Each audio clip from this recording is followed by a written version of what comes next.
gonna be this way. Swim so free. The Capitol Hill to Soccer bopper.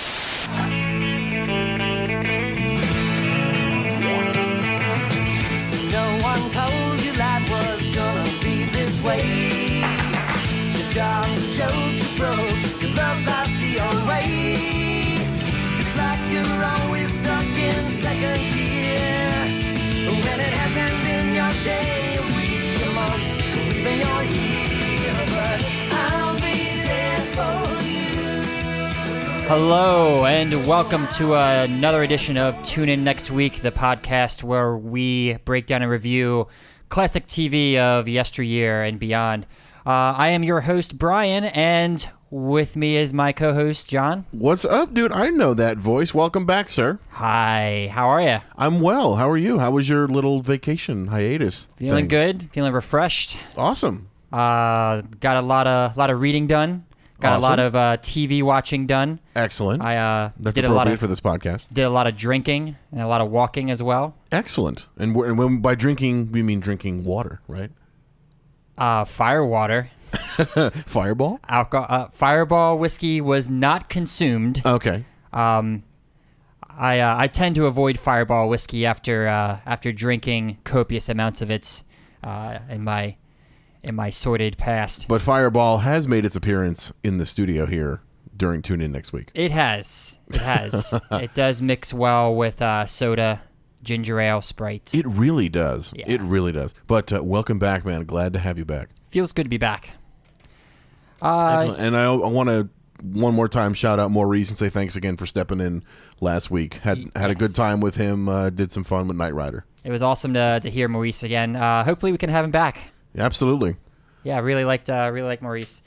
Excellent. So, hey man, what was that theme song? That was the Friends theme song, the beloved sitcom about 20-somethings in New York that I believe ran from 1994 to 2004. It did. 10 years, 10 seasons. And were there 10 of them, or was it 8 of them? What do you mean 10 of? Was it 10 people in the show? I hate to say it because it was such a great show. I didn't watch it when it was new. I didn't watch it when it was new either. So I'm not as familiar with this as I am some of the other shows, but I've certainly watched it more, after its run, and I can say that I'm a fan. It's just a hilarious show. Yeah, I'm a fan as well. However, I'm in the same boat as you, where I didn't watch the show while it was running. I've seen random episodes here and there, right. Especially after it got syndicated. Yep. But I know dozens and dozens of people who have seen every single episode, not necessarily in order when it came out, but right.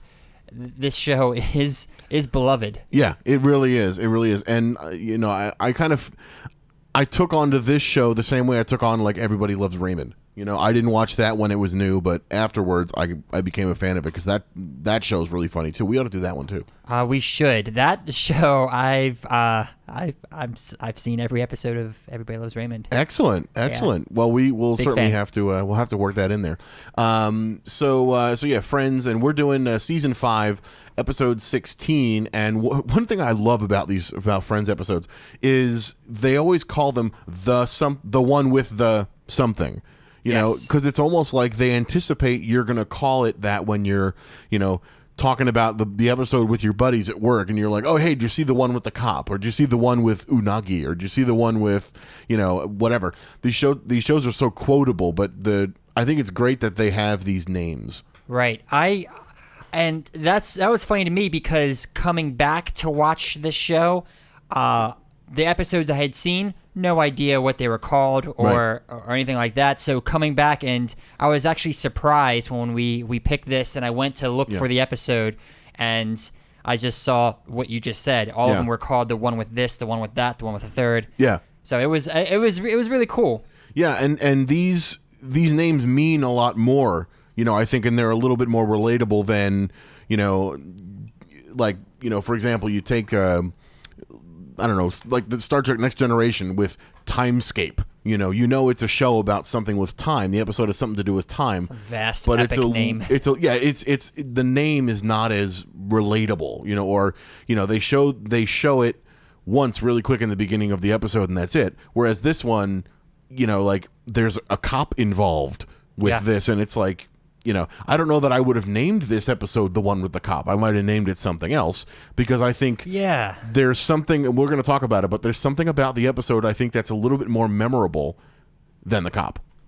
Absolutely. Though for me, you're right. The cop played a minor role compared to the other story arcs that were happening simultaneously.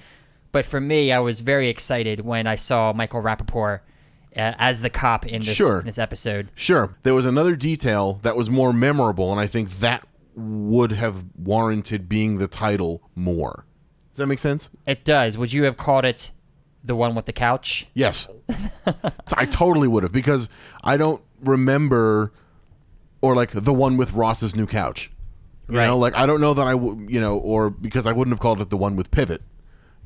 Pivot, but I don't know that I would have called it that, but at least the one with the couch makes me think of the scene where they're carrying the couch up the stairs and, the pivot stuff. So, like, I would think about that episode more easily if it was called that instead of the one with the cop, because the whole cop thing was a minor story arc in this one. I would agree. Yeah. I would absolutely agree with that. So do we want to jump into a little plot synopsis?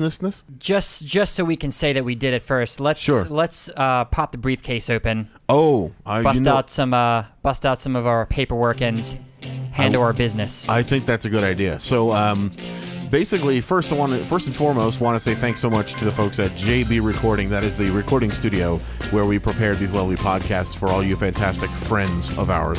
And subscribers and people that listen to it. We definitely appreciate all of you. We appreciate folks at JB Recording. Visit www.jbrecording.com for any of your recording studio or voiceover needs. You can find us, the Tune In Next Week podcast. We are found all over the web. You can find us on Twitter at TuneIn_Next Week. You can find us on SoundCloud at SoundCloud.com/TuneIn_Next Week. Instagram, TuneIn_Next Week. We are on the TuneIn app as well. Great place for listening to other internet radio stations, but we are on there as well.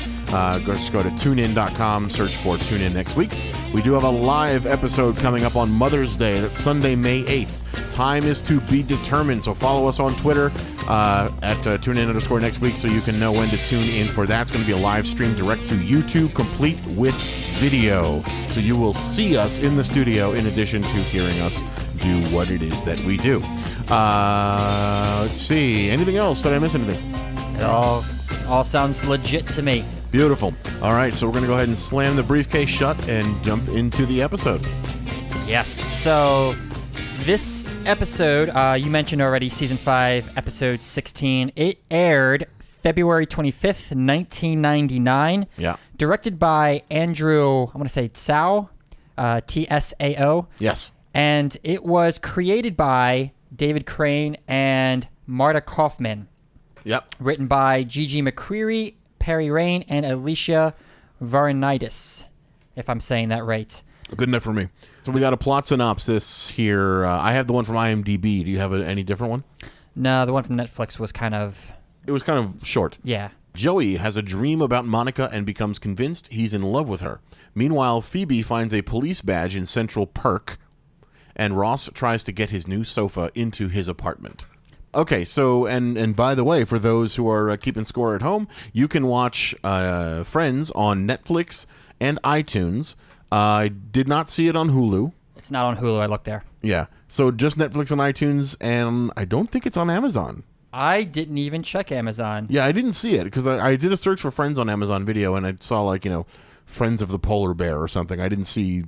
this series on there. So it may just be on Netflix and iTunes right now at this very moment, but that, of course, can change. No, you're right. It is just on... Yeah, it's not on Amazon either. I mean, of course, you can buy DVDs and all that stuff, but it's not on Amazon Video. Right. Okay. Crazy. I know. That's nuts. Okay, so let's jump in. Yeah, cold open. We open the scene up with Chandler and Monica getting all cozy up on the couch. And I know you're in the same boat with me. I actually didn't know your history with the show until we just spoke. Yeah. So I was going to ask you, I know that this group is kind of incestuous. They kind of date each other, don't date each other. Yeah. Ross and Rachel famously are on again, off again. Right. They're all on again, off again, I feel. Are they? I think so. Yeah. I mean, and again, I wish I was more of a seasoned Friends fan. Yeah. But I think that's one of the good things about doing this podcast. You know, Yeah. we don't know every intimate detail of every intimate show. Yeah, and I don't want to cheat. I don't want to cheat the episode by looking up the history, looking up the Wikipedia, Sure. and kind of spouting off those stats. But Right. it's interesting to me that I know about Ross and Rachel, and I know what friend ends up with which by the end of the show. Right. However, it's just funny to me that this group of friends all kind of intermingles their dating. Yeah, and don't they Partners. all live in the same apartment building? They live in the same apartment building, Yeah. 2 apartments across from each other. I thought one of them lived on a different floor, but I could be thinking of Seinfeld. Matt and Joey, Jesus. Joey and Chandler live in the apartment across from Rachel and Monica. I believe Ross lives somewhere else, and Yeah. Phoebe lives somewhere else. Okay. No, you're right about that because I see them all hanging out there, but I do remember some episodes where we were over at Ross's place and it's like wood paneling on the walls and stuff. Yeah, and Phoebe is like a crazy cat lady. Yeah. Not Smelly cat. Yeah. Yeah. We don't know what Phoebe's deal is. She's fun though. I love Phoebe is probably my favorite character. I would concur. Yeah. She's my favorite, but I'm also a big Ross fan. I just kind of I can relate to him because he seems kind of geeky yet sort of anal in a way. Yeah. And I can see some of myself in him. I can see some of my quick wit in Chandler. Like I feel like there's so many personalities covered there. Yeah. Which I think is great because the show is something for everybody. Yeah. I would relate more to Chandler than I would to any other friend. I could see that. You see that in me? I do. I totally do. See that with Chandler? What about you guys? People listening to us, tweet us at @TuneIn_ next week. Tell us who is your favorite character on Friends. Who do you relate the most to? Right. And make up a hashtag. We have Chandler and Monica. They're sitting together on a like an easy chair or whatever. They're doing a crossword puzzle. Joey comes in, sees them, and is like, "Oh, that's cute," and I would have had the same reaction. "Oh, you guys are adorable." Right. You're sitting there doing crossword puzzle, and it's cool. So Joey goes to bed and has what I deem to be a sex dream. Of course, it's not a sex dream. It could be, or it could have. It might have become one. They specified that it was not a sex dream because he woke up at the point of like. Where it would have started getting frisky. Yes. Right. He woke up realizing that, he's dreaming about his buddy's girl. Yeah. When apparently in the bro code book, that's like a no. I guess you can't control your dreams, though. True. But that's true. Having dreams is one thing, but then doing something about it or following through with it. So I've got a thing about this later on. So yeah, Okay. So he has this dream. He wakes up, and then we go to the iconic opening credit scene. Right. And I like this. I'm familiar with it. Everybody knows the song. Right. It's hard not to know the song and know where it's from because it just was so big. And it's in our podcast theme song. It is. It is. Just that figure that had to make mention. One of my highlights of the opening credits, no glamour shots. Yes. It's all just like fun stuff. The quote Casual. unquote glamour shots was shots of the friend dancing in the fountain. Yeah. So they intercut all the friends getting in the fountain wearing black and white and just dancing around, and then they intercut that with shots of the episode or of episodes. And when it comes to starring Jennifer Aniston, it just makes it not a glamour shot, not her in front of a fucking 80s background mugging at the camera. Oh, like It's just 90210 Melrose Place style. Yeah, it's just a shot of her just dancing with Matthew Perry or dancing with David Schwimmer in the fountain. And I love that. It's great. Yeah. It's very casual. You could see this group of people at some point showing up at this fountain and just doing that. Yes. And that's what I love. Instead of like the freaking, '80s yearbook shot like you're talking about. I Yeah. totally agree with you. Get enough fire water in me. And group of friends, I'll dance in a goddamn fountain. Hey, Fuck yeah. Count me in. Okay, so he wakes up from this dream. Roll the credits. Now we're back to Central Perk. Yes, the coffee shop or a Right. cafe that they frequent. Right. And Phoebe is looking for, I guess, money for a tip. And she starts putting a couple of pieces of change out. Then she finds this badge. Yeah, which is crazy. She just reaches in, pulls out a cop badge. Right. Now, I mean, why a cop would lose his badge? Because apparently that's like really like a big no-no. Yeah. So that's real bad that a cop would lose his badge like that. But I was annoyed at what Phoebe did with it. Yeah, that's I've got a couple notes about that. Yeah. And the first thing I would do if I found a badge, and I'm interested to see what you would do, I would call the cops right away and say, I found a badge in Central Perk. What do you want me to do with it? Have them tell me what to do with it. Yes. I know, and ultimately they might say, hey, could you bring it down? I would much rather them send someone to get it, so I make sure the right person gets it, or whatever Right. the deal is, because I'm sure there's procedures and like whatever they have to do, because that's a big deal for a cop to lose his badge. I would not call the cops and say, hey, I got a badge. What do you want me to do with it? I would, though that might be a good idea, because then they'll say, well, you should go, what's the name on the badge?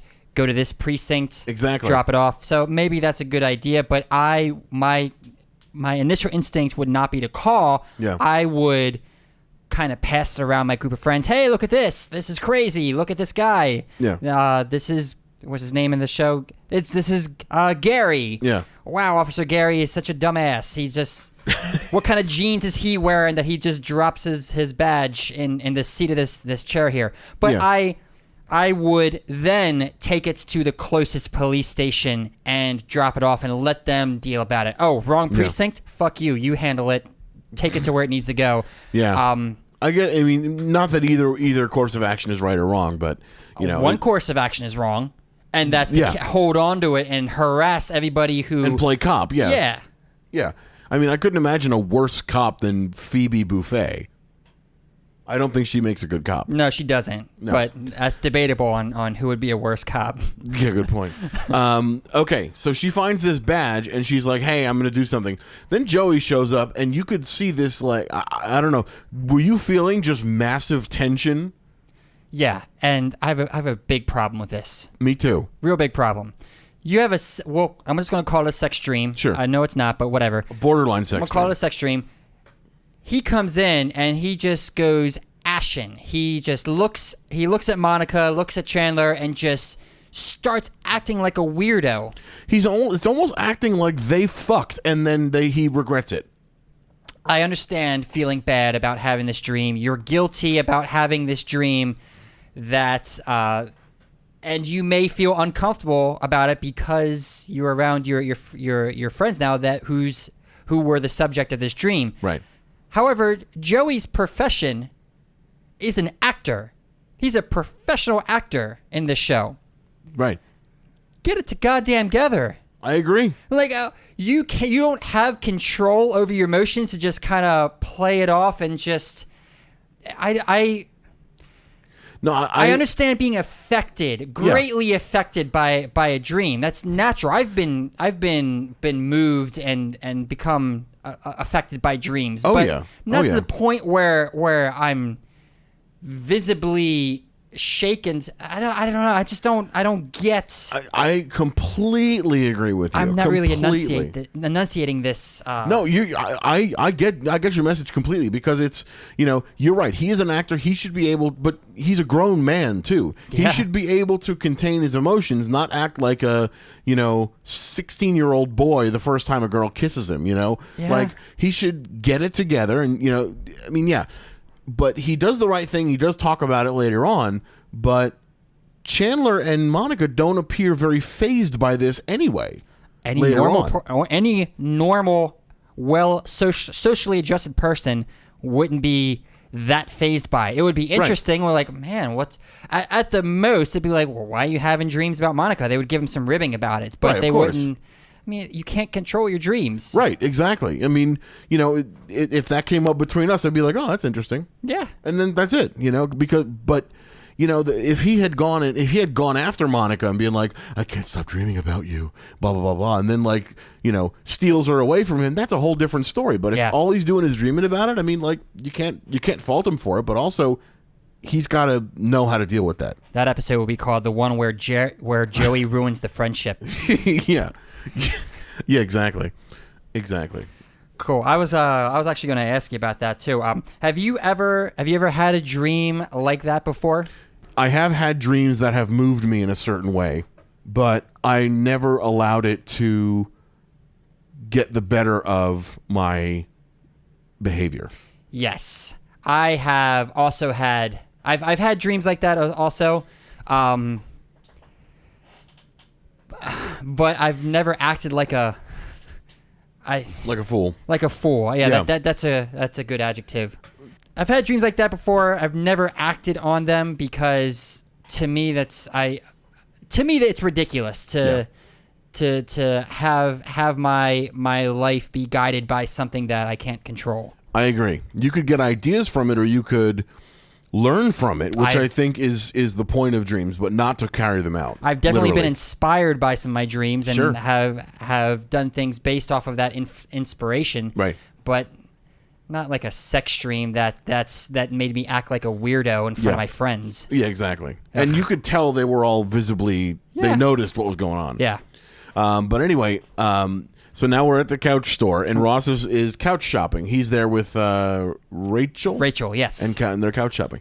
And he's sort of doing the whole like falling into the couch thing, which I honestly do that because I want to make sure it's a couch that I'm going to be able to just kind of plop onto. Yeah. I mean, I appreciate a firm couch. Yeah. I do. But I like a soft couch, Of and course. I like a couch that I can kind of flop onto. Right. And if it's too firm, it's not a couch for me. Right, exactly. It's not a couch for me. Right. So he's just verifying he's got the right couch, and you know, and then they're going to kind of check out, and he's saying, "Oh, what is this fee?" And the guy goes, "Oh, that's our delivery fee." Yes. And he's like, he goes, "Oh, that's so much, and I only live 3 blocks from here, so we're just going to take it ourselves." Yeah. You glossed over the pedophilia joke, though. Oh, tell me. There's a pedophilia joke, which How could I miss the pedophilia joke, cracked please? me up. So he's sitting on the couch with Rachel, and he's like, "What do you think of this couch? I want a couch where I could be, where a child could sit on it, but I could also be like, oh yeah, come here, baby." And Rachel was like, "What are you talking about? What do you mean? Are you just saying come here, baby, to a kid?" And he's like, No. Let me clarify.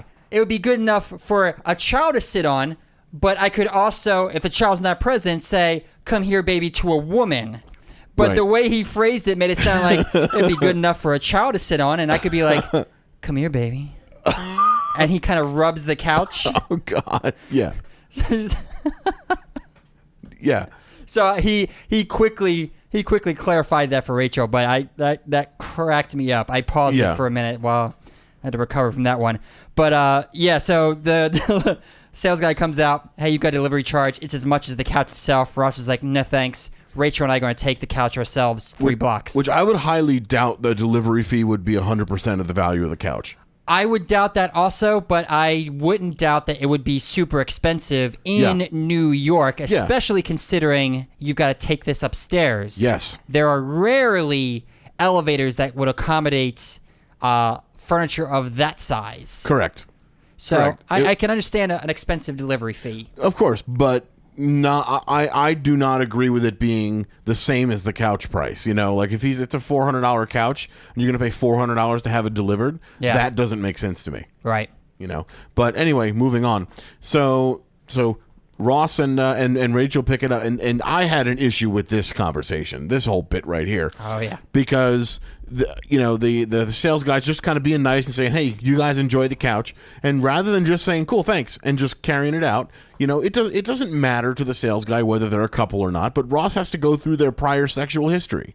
Ross is neurotic. He needs to be accepted. He needs everyone to be aware that yes, despite my weirdness and my awkward looking face, which I don't think David Schwimmer's a bad-looking No, guy. he's not a bad-looking guy. Not a bad-looking guy at all. But he needs to. In the show, he's insecure about his looks, and he's like, "Hey, Right. sales guy, you should know we've had sex 298 times. Tell him, Rachel."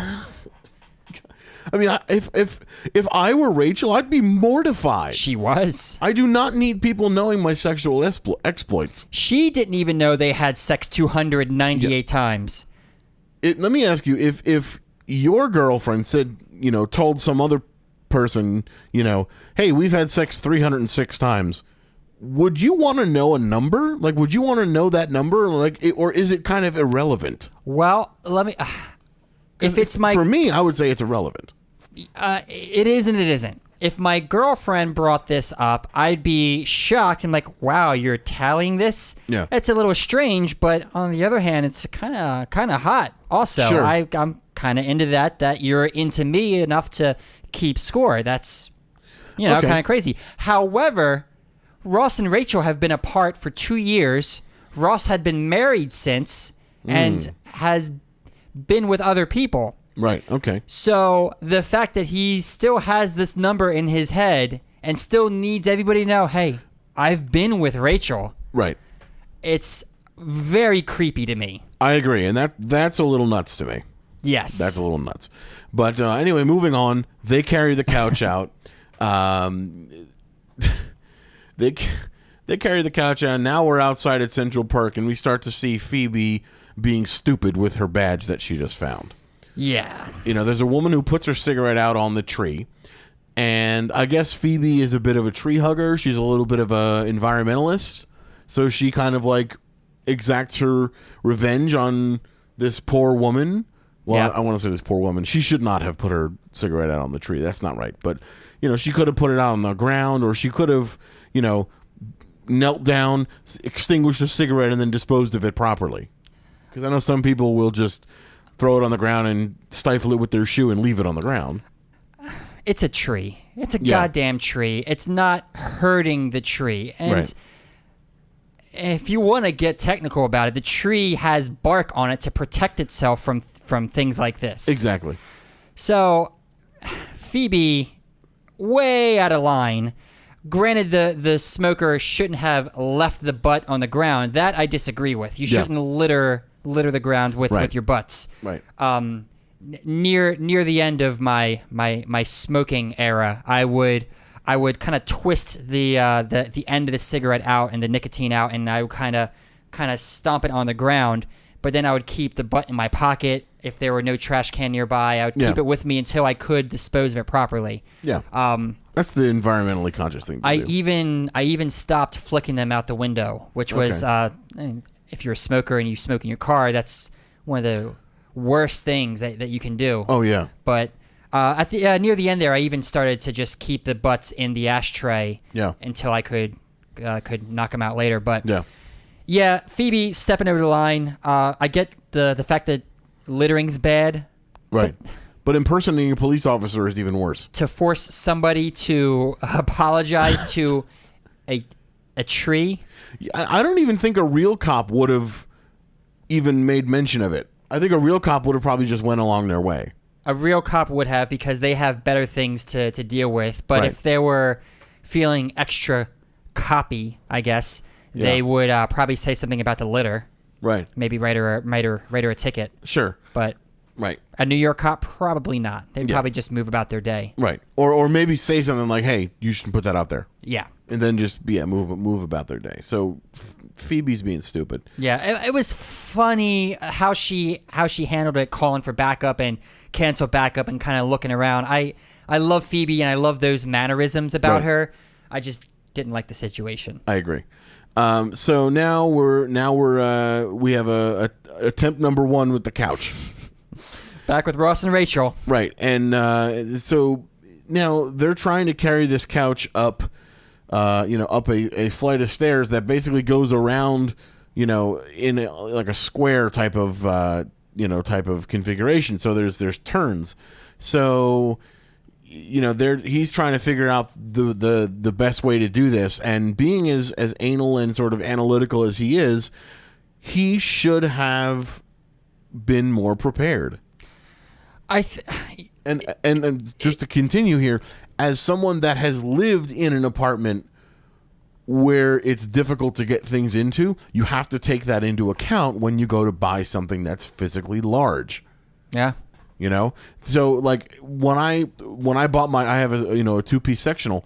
I measured my doorway, I measured the stairwell, all that stuff before I went to the furniture store, so that way I could say, well, they're going to have to go through 3 sets of doors that are this wide and this tall and so forth to make sure that I'm not going to fall in love with something at the store and buy something at the store that will never make it into my apartment. Yeah. So he's trying to get this up the stairs. You were going to say something. I was going to say he's more prepared on attempt number 2. Yes.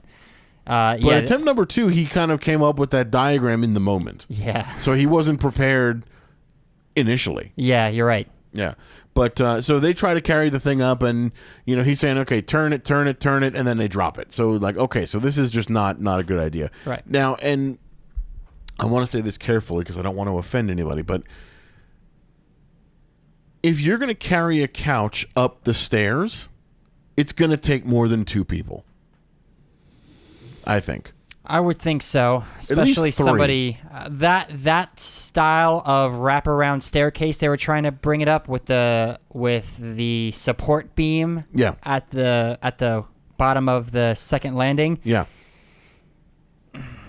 Yeah, you would need a third person to lift it up and to bypass that railing there. Yeah, and like I would have done it a completely different way. It would have been doable to get it up there. I think it was definitely doable. They just did it the wrong way. Yeah. So attempt number 1 doesn't work, and so they're like, okay, we got to get more help. So now we're over back in Chandler's place, I think. We're in Monica and Rachel's place because Phoebe's there. I thought this was in Chandler's place because then Joey came in again, and then he started talking about the dream with them. Oh, you're right. It is in their apartment. It is in their apartment. So, because so Phoebe is there. She tells them about the cop thing, and they say, Phoebe, you probably should stop. Impersonating a cop is against the law. Right. She's like, oh, yeah, whatever. And she leaves. And then we have Joey coming in. More ridiculous tension. I know, just unnecessary. But he does confess the dream, which I think is appropriate. The Right, delivery, and I give him props for that. yeah, the delivery wasn't smooth, but Right. it was cool of him to bring it up. Own up to it, yeah. Yeah, I liked the one line. Joey said something. He's like, I have a dream. But I don't want to talk about it. And one of I forget, it was either Chandler or Monica said, well, what if Martin Luther King said that? I have a dream. I don't want to talk about it. I think that was Chandler. Oh, was Chandler? Yeah. But yeah, it was nice that he kind of talked about it, and I like that kind of Monica was rationally talking about it. She was like, well, it could be jealousy, it could be this, and blah blah blah, But I think they were really being friends about it. You know what I Absolutely. mean? Like instead of being 90210 about it and being like, I can't believe it, and like overreacting, they were like, hey, okay, well that's cool. They helped him interpret it. Yeah. Well, maybe it's not about Monica. Maybe it's about you wanting to be in a close relationship because you're not a notorious hound dog, but you're, you sleep around a lot. Yeah. So why don't you go out and try to establish a friendship first, be friends with them, Right. get close, then start dating them, and see where it goes. Right. And Joey's like, yeah, that's a good idea. Yeah. So then he leaves. Rachel comes in. It's like, hey, Ross and I are downstairs. We're trying to get a couch. We're trying to get a couch upstairs. Do you guys have a tape measure? And Chandler says, oh, I think I left it in the bedroom. Fucking love that. Just quick. Smooth delivery. And Monica was like, oh, yeah, it's in the bedroom. Yeah, let's go get it. That was my favorite. Yeah. So now we're at attempt number 2. We are at attempt number 2. I glossed over the fact Joey didn't leave. Joey is still there, but Joey starts hitting on Rachel after Right. Chandler and... How you doing? Yeah, how you doing? So Chandler and Monica go get the tape measure for Rachel, probably covered in semen. And Joey starts hitting on Rachel because he takes the advice to heart. So he's like, why get a new friend when I have a ready-made friend right here? Exactly. How you doing, Rachel? So after Joey hits on Rachel, we've got like a stock scene of a New York apartment building. I guess it's the commercial break. Yeah. And we have Phoebe. I think she's coming out of the apartment building. She sees a car parked, I guess, on the sidewalk. She's right outside of Central Perk. She's outside Central Perk? Right. And this car is parked on the sidewalk. And she talks to the guy and she's like, that's not nice of you to park there. It's it's kind of a problem. And the guy's like, well, not for me because I'm a cop. And then she goes, well, yeah, I'm a cop too. And she holds up his badge. Well, she holds up his badge. She holds up her badge first, trying to bully him. Right. And he's like, oh, you're a cop? I'm a cop too, and pulls out his light and slams it on the top of the hood. Yeah. Or the whatever. And then she freaks out. Yeah. And comes up with this crazy story that I know he didn't buy. Well, I guess no, he didn't buy it because he made like a silver spoons reference at the end. Well, yeah. So she was saying, oh, I'm a cop too, and he said, oh, what precinct? And she was like, I don't know, 57th or whatever she said. And then he said, who's your captain? She goes, Sipowicz. Right. And Sipowicz was from NYPD Blue. Was he really? Yeah, that's the name of the captain from NYPD Blue, played by Dennis Franz. And wow. Yeah, we should probably do that too. We absolutely should, yeah. But that or Law and Order. Both. But, and he's obviously sitting there going, she is so full of it. And then she just throws the badge and runs. I like that part. Yeah, because she finally got rid of that stupid thing, that she didn't have any business having in the first place. Yeah. So, yeah, he knew it was, the fact that you said it's outside Central Perk, it makes sense because he's like, how did you find my badge? Right. So, because he was at Central Perk trying to find his badge, and she just gave it back to him in a roundabout way. Yeah. So she bolts, and now we're over and trying attempt number 2 at the couch. Now we're in Rachel and Monica's apartment, and Rachel is, I guess, getting ready to go down and get Ross. Right. But she asks Joey to give them a hand. Right. Because Ross asked her to get Joey. Right. So, Joey starts laying it on real thick, extra thick. Right. I'll treat you real nice. We we're should already start friends. dating. Yeah. We're already friends. And she shuts him down again. Yeah. Just, I think very nicely. She's not too harsh about it. I but agree. It's just the right amount to say, I'm not interested in you, but let's carry on being friends. Exactly. I think I couldn't have done it better myself. Right. So the next scene after that, Rachel shows up with Chandler, which makes me think that she said, you know what, Joey, don't help us out because it's going to be weird. Yeah. Because Ross tells her, go ask Joey to help us out. Yeah. So she shuts down Joey when he hits on her, and she comes downstairs with Chandler, and Ross says, where's Joey? I asked for Joey. And he says, all right, I brought Chandler instead. In theory, Joey being Joey being stronger. Correct. Yeah. And Chandler is like, well, you could have brought Monica. She's more strong than I am. Yeah. I guess that's a running joke that she's freakishly strong. Yeah. Well, and he's kind of like lanky anyway. Yeah. But, so it's Chandler instead, which is weird to me because it felt like Rachel shut down Joey. You know what? We don't need your help after all. And they just kind of did that off camera. Yeah. But now they start to pick up the couch.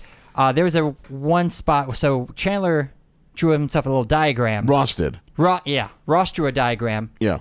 And there was a question as to how Ross drew himself, which I thought was really funny. Yeah, so he drew a big beefy arm. Yeah. But it looked like his dick.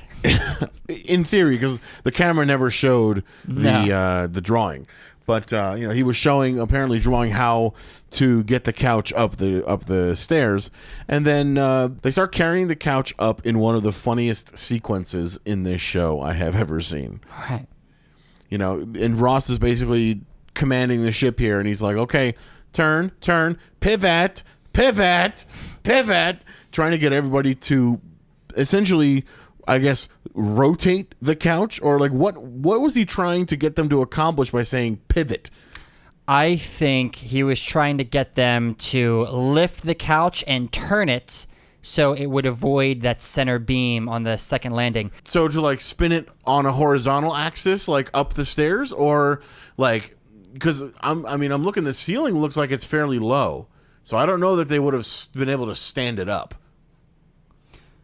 You can't really tell from the camera angles, but what do you think? Do you think they could have stood it up? I think they could have stood it up and brought it up that way. Yeah.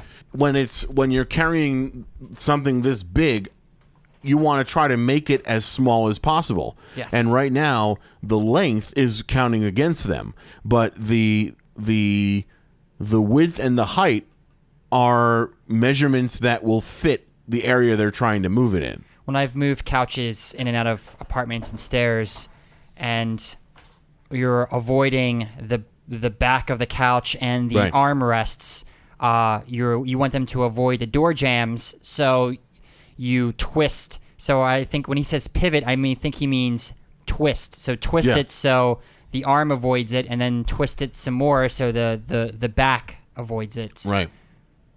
Or stand it straight up and turn it as you carry it up. Yeah.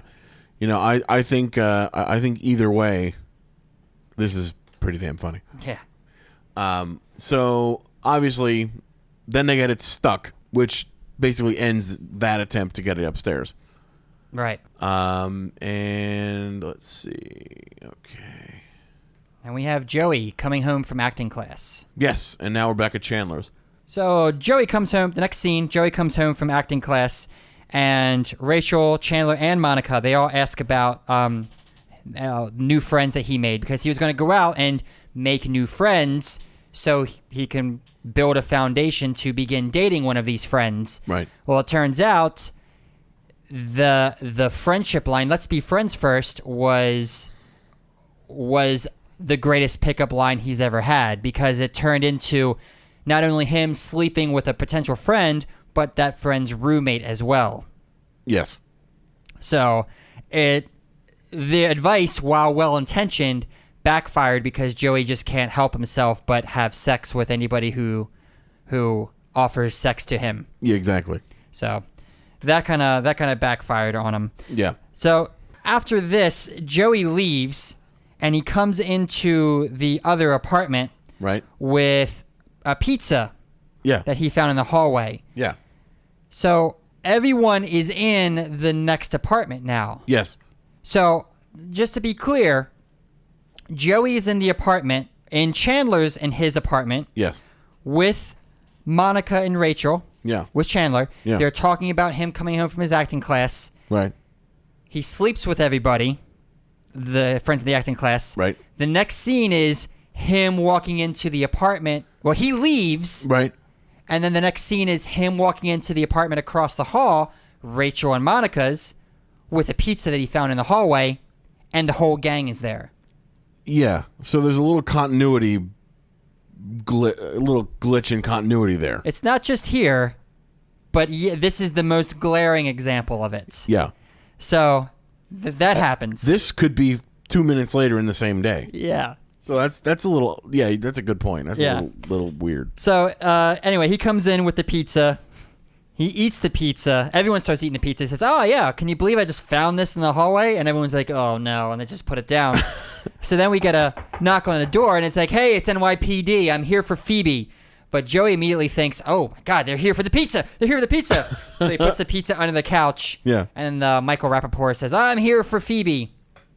So then Phoebe's like, oh, my goodness. What's going on here? What's going on? Phoebe answers the door. Michael Rappaport comes in, and he very sweetly asks her, like, "I can't think about anybody else but you. It was the craziest way I could have got my badge back. Really into you. Would it be okay if I took you out to dinner?" She's like, "Yeah. Fuck yeah, take me out to dinner." Well, didn't he originally come there to arrest her?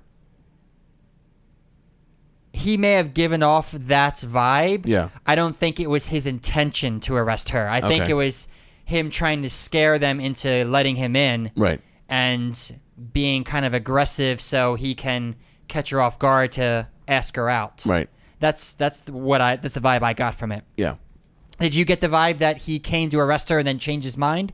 Kind of.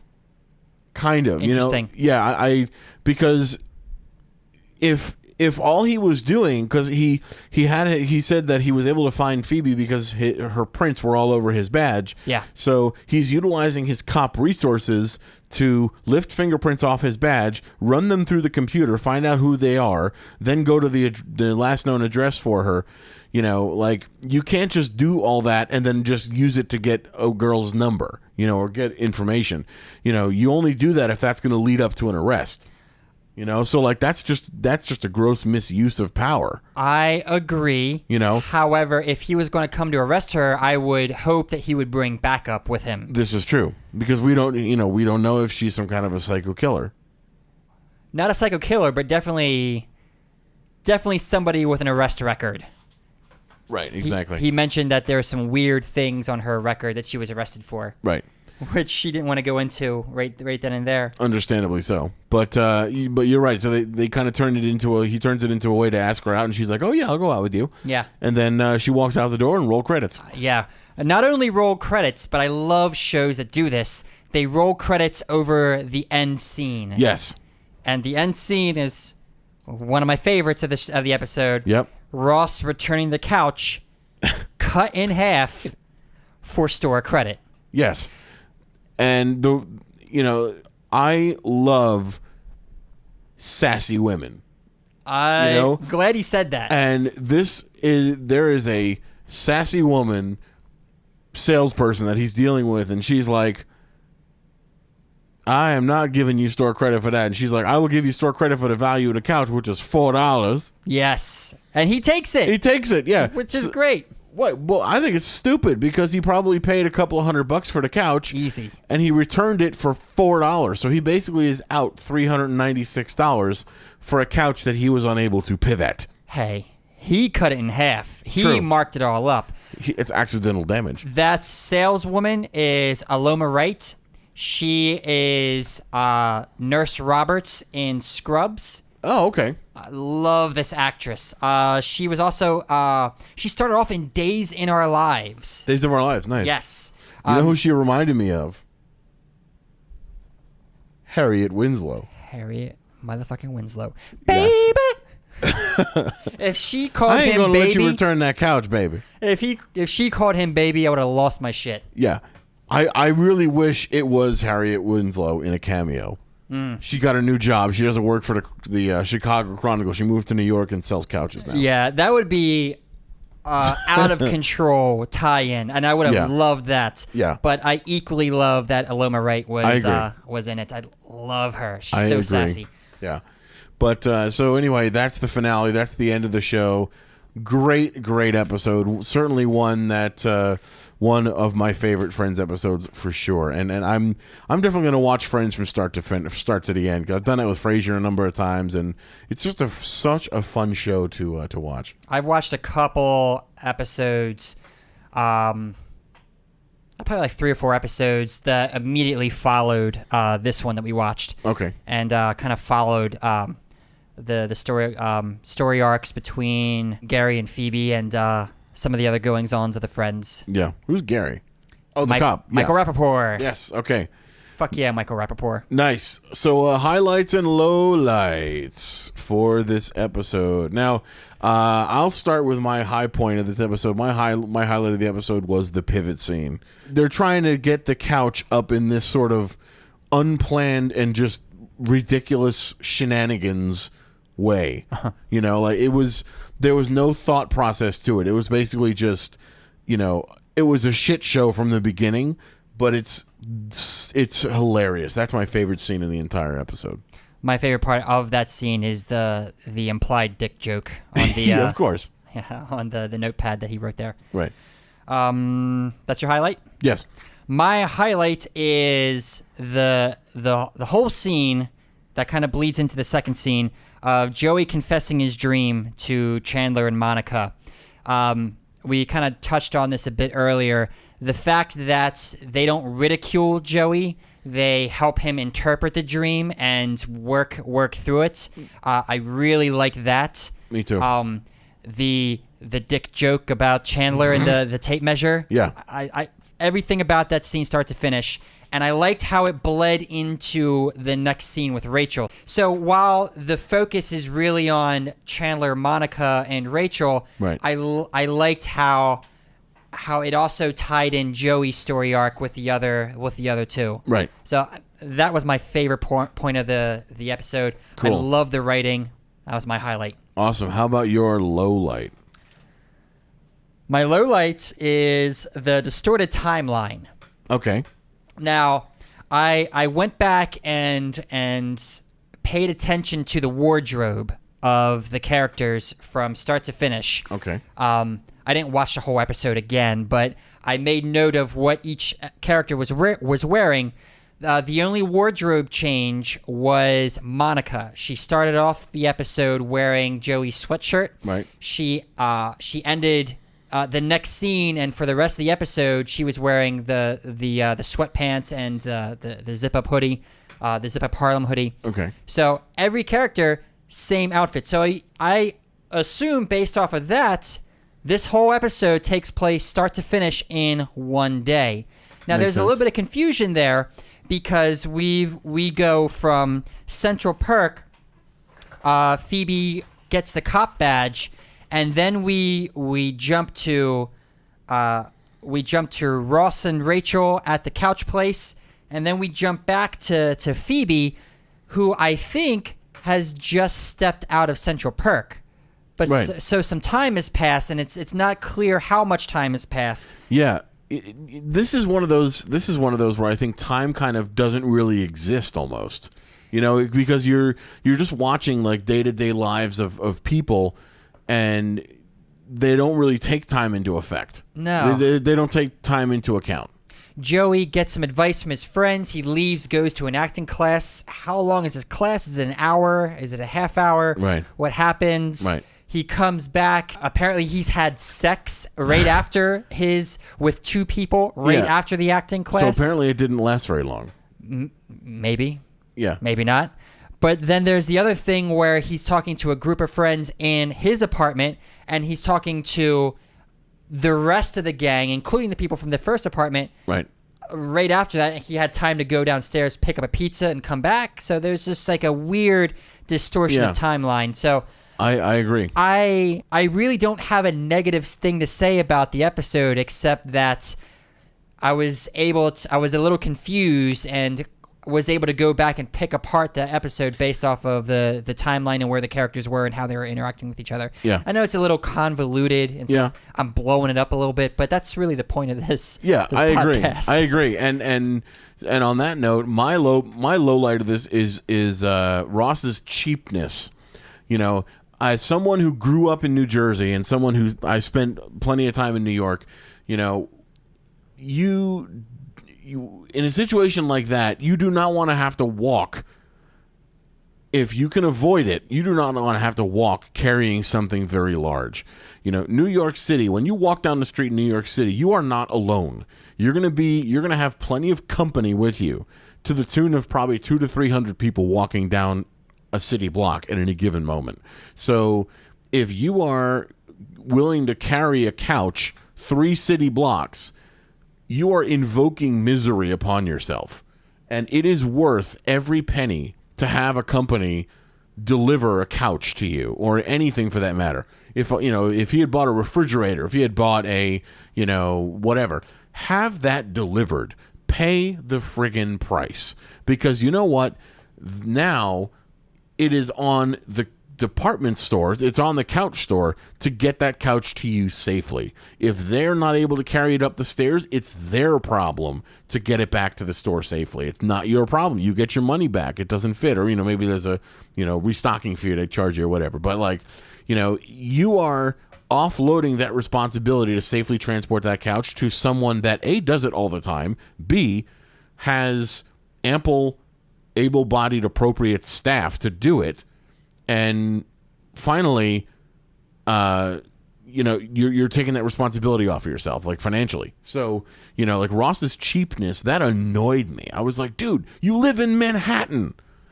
Why are you going to carry a couch in Manhattan? You probably could have gotten maybe a couple of bucks knocked off the price of the couch, get a little deal going on. But, I mean, don't just don't just be cheap and think about that, because people don't think about the ramifications of doing that. I've spent some time in New York, and everyone walks everywhere. They'll take the subway if they have to. They'll take a cabs if it's going to be longer than that, or things like that. So I've seen plenty of people carrying large instruments, sound equipment, things like that. This couch, though, man, getting it up the stairs. Granted, we're smarter than Ross and the crew are, Right. and we probably could have gotten it up there, but I don't know, man. It's worth it to have the responsibility on somebody else. Yeah, definitely. Well, that is gonna just about do it for us. Yeah, I've got nothing else. Me neither. So, as always, we appreciate you guys tuning in and listening to us. Please be around for our Mother's Day episode, Sunday, May 8th, Time to Be Determined. Wish we should probably determine that at some point. But time to be determined. Follow us on Twitter at TuneIn_nextweek. Visit us on Tumblr, tunein-nextweek.tumblr.com. And as always, Tune in next week.